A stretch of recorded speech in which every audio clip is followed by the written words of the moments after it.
Welcome to part 2 of setting up an Office 365 tenant. We left off in part 1 of basically giving them a credit card and waiting for Office 365 to provision the account enough to start creating stuff. So we're going to pick it up where we left off. Enjoy.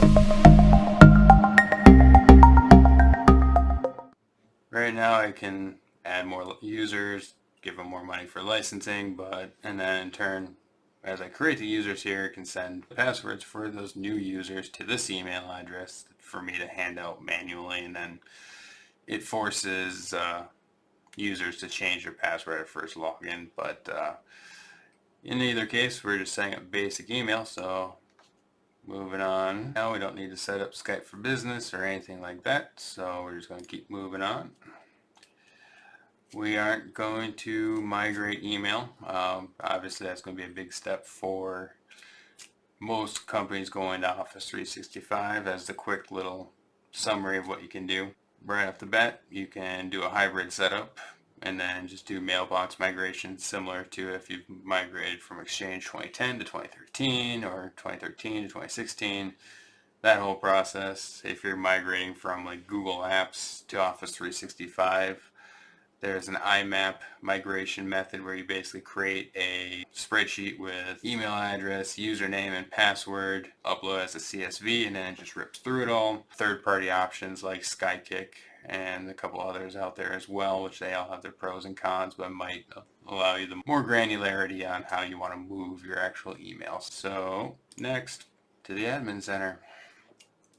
As you can see, they're already starting to rebrand to pull all the ecosystems into one. So you have Office, which is geared for email, SharePoint, OneDrive. You have Azure, which is all the Azure hosting and all of those services.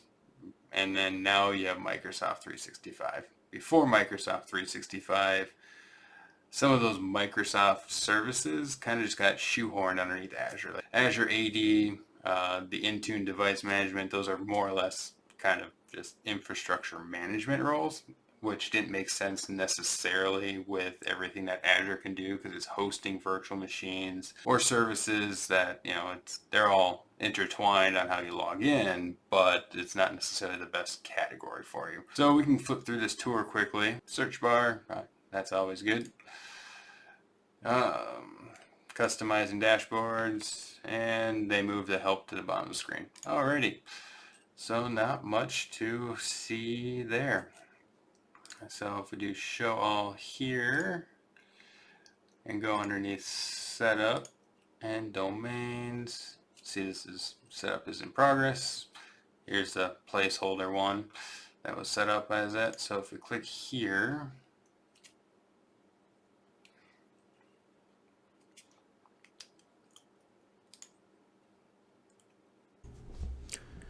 alrighty, at this point, Microsoft has verified that yes, I do own TDSheridanLab.com, but unfortunately their backend is not ready yet for me to add all the DNS records that are required and verify that they are all in place. So while we wait for Microsoft to catch up, I'm going to create a good practice user setup here, and then we will circle back to some DNS records. Standard practice. So right here, the initial account I created during the wizard is the global administrator account to add users, all that stuff. Took the license away from it and then created an account for myself and assigned a license to it.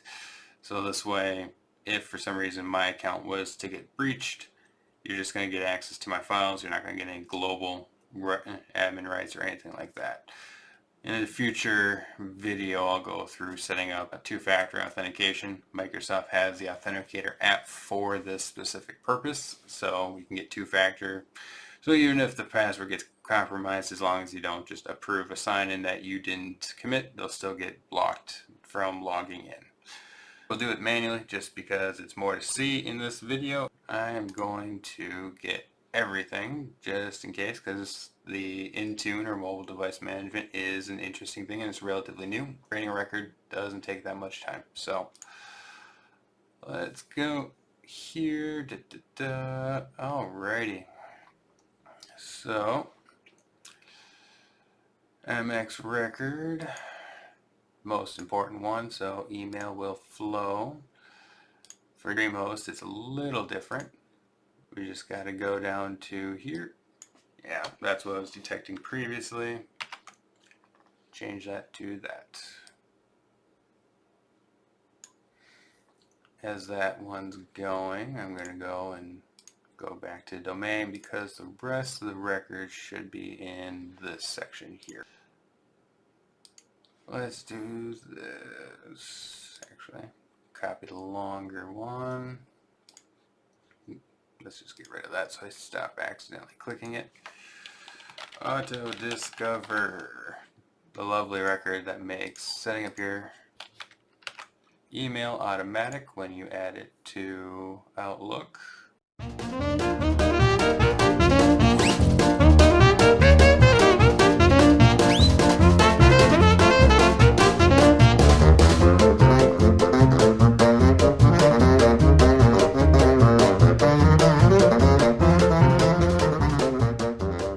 And I'm sure just like the rest of them, when I hit verify, it's probably not ready yet.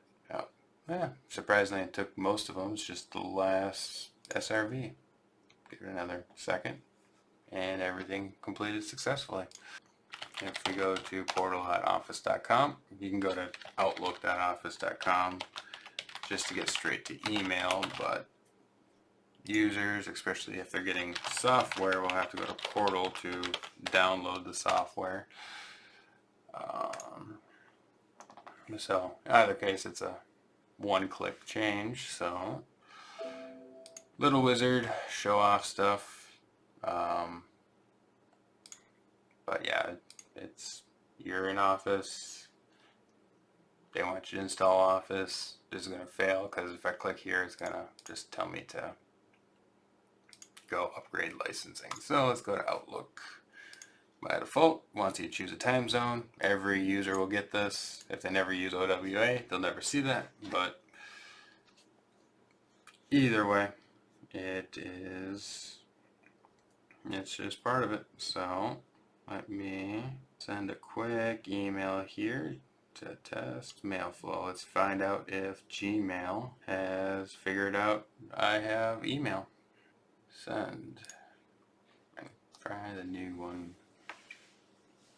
As you can see, I got some mail flow going through here. And what originally happened was when I updated the DNS records, DreamHost has 3 name servers that they host, at least my DNS records. And when I made the changes for the MX records, NS2 and NS3 got that change right away.